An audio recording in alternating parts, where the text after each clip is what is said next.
This might shock you, but did you know that Abraham, the father of many nations, entered a heavenly realm before God gave him his mission? In this divine realm, he was guided by an angel and given something so extraordinary, it still leaves scholars and believers amazed today. Welcome to the Lost Testament, where we uncover the hidden and forgotten books of history. Today, we're diving into part 2 of the Apocalypse of Abraham. If you haven't seen part 1 yet, make sure to check the description below to catch up. We've got a lot to unpack, and a big shout out to our collaborator, God's Word Unmasked. Be sure to subscribe to her channel for even more incredible insights into biblical mysteries. Now, let's dive straight into part 2 of this mind-blowing text. Then a voice came to me speaking twice, "Abraham, Abraham." And I said, "Here I am." And he said, "Behold, it is I, fear not, for I am with you, for I am before the ages, even the mighty God who created the first light of the world. I am your shield and your helper. Go, take me a young heifer of 3 years, and a she-goat of 3 years, and a ram of 3 years, a turtle dove and a pigeon, and bring me a pure sacrifice.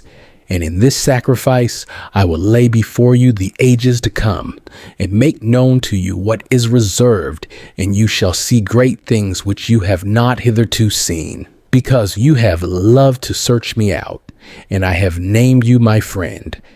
But abstain from every form of food that comes forth out of the fire, and from the drinking of wine, and from anointing yourself with oil for 40 days, and then set forth for me the sacrifice which I have commanded you, in a place which I will show you on a high mountain. And there I will show you the ages which have been created and established by my word, and I will make known to you what shall come to pass in them on those who have done evil and righteousness in the generations of men. And it came to pass when I heard the voice of him who spoke such words to me, and I looked here and there, I found no breath in me, and my spirit was frightened, and my soul seemed as departed from me, for I fell down as a stone, as a dead man upon the earth, and had no more strength to stand.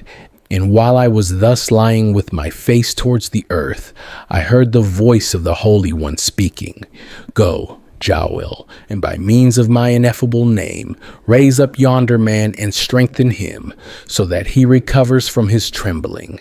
And the angel whom he had sent came to me in the likeness of a man, and grasped me by my right hand, and set me up upon my feet, and said to me, "Stand up, Abraham, O friend of God who loves you. Let not the trembling of man seize you. For lo, I have been sent to you to strengthen you and bless you in the name of God, who loves you, the creator of the celestial and the terrestrial. Be fearless and hasten to him. I am called Joel by him, who moves those who exist with me on the 7th expanse over the heavens, a power and virtue of the ineffable name that is dwelling in me. I am the one who has been given to restrain, according to his commandment, the threatening attacks of the living ones of the cherubim against one another, and to teach those who carry him the song of the 7th hour of the night of man. I am ordered to restrain the Leviathan, for every single attack and menace of every single reptile are subject unto me. I am he who has been commissioned to loosen Hades, and destroy him who stares at the dead. I have been sent to bless you now, and the land which the Eternal One, whom you have invoked, has prepared for you, and for your sake I have wended my way upon earth. Stand up, Abraham. Go without fear. Be right glad and rejoice, and I am with you. For age-lasting honor has been prepared for you by the Eternal One. Go, fulfill the sacrifices commanded. For lo, I have been appointed to be with you, and with the generations that will spring from you, and with me Michael blesses you forever. Be of good cheer, and go. And I rose up and saw him who had grasped me by the right hand and set me upon my feet.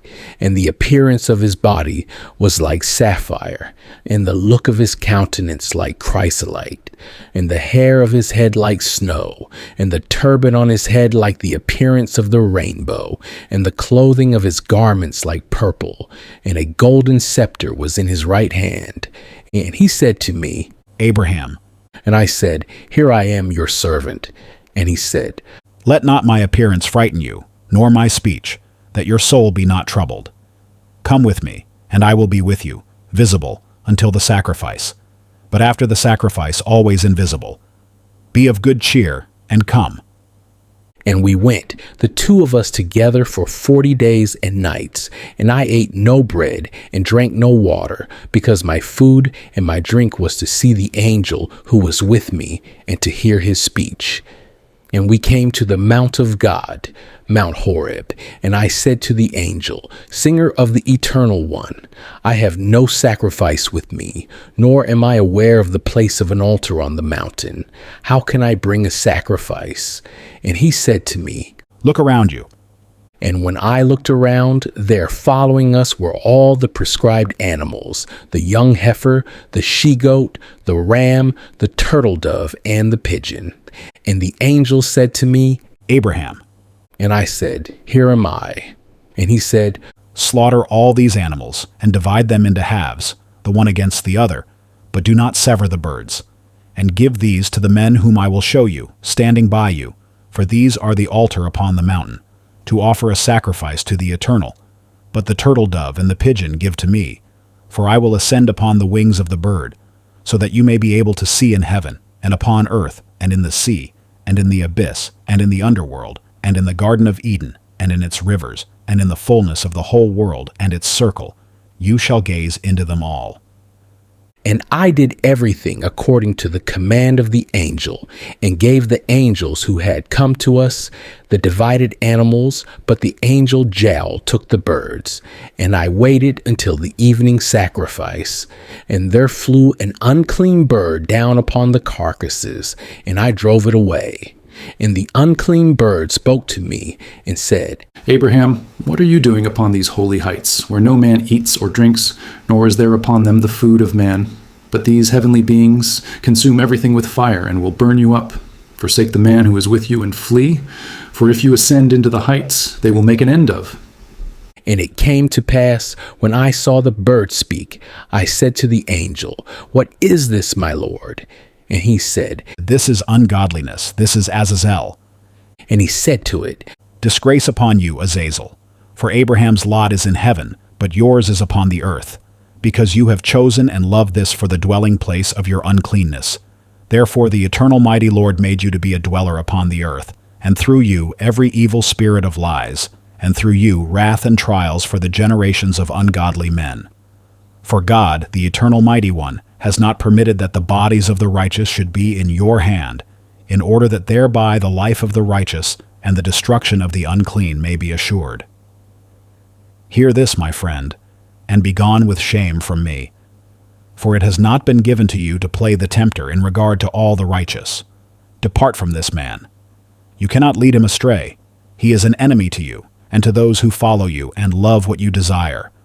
For, behold, the vesture which in heaven was formerly yours has been set aside for him, and the mortality which was his has been transferred to you. And the angel said to me, Know that from henceforth the Eternal One has chosen you. Be of good courage, and use this authority so far as I bid you against him who slanders the truth.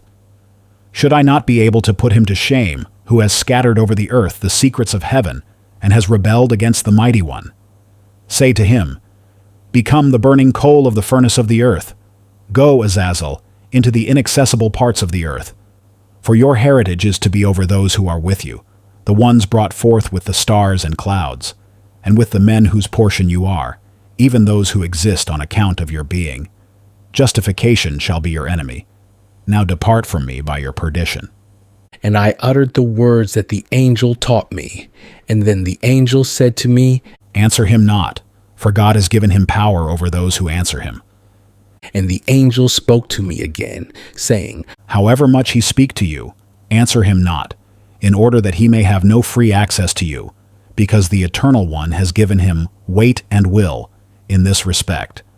And I did that which was commanded me by the angel, and no matter how much he spoke to me, I answered him nothing whatsoever.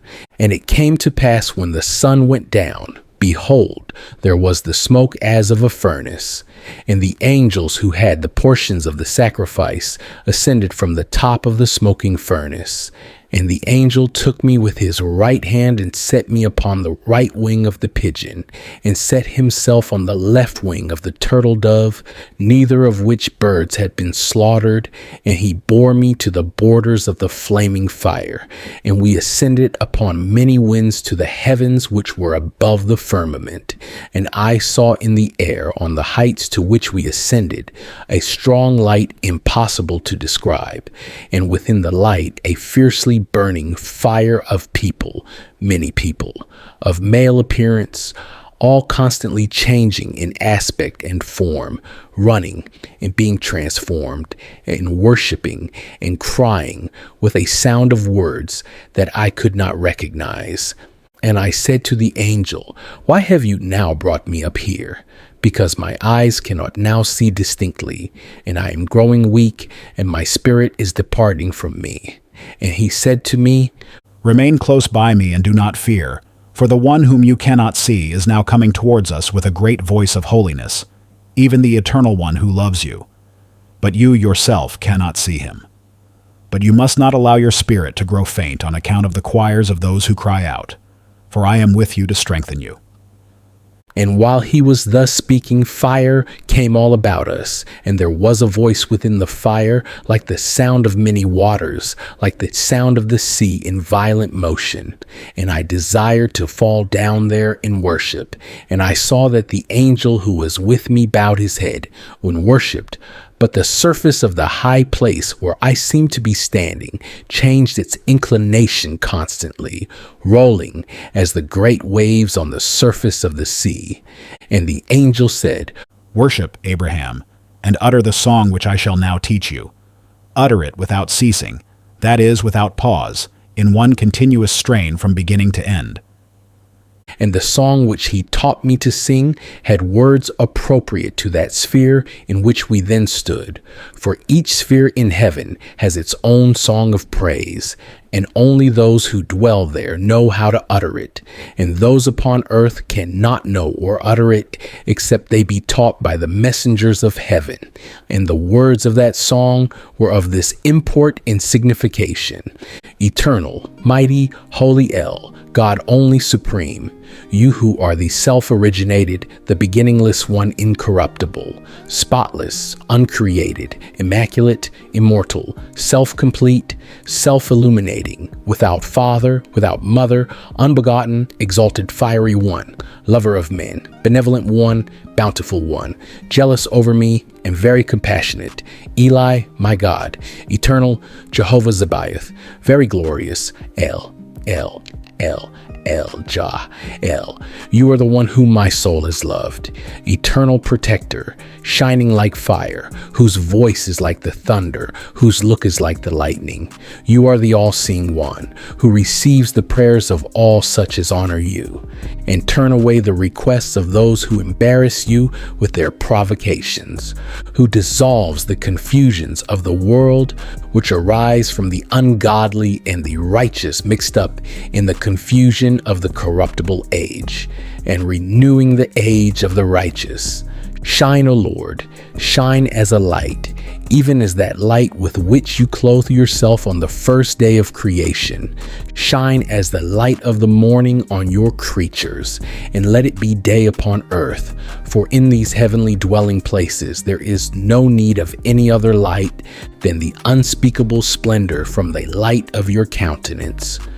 O answer my prayer, O be well pleased with it, O accept my sacrifice which you have prepared for me to offer.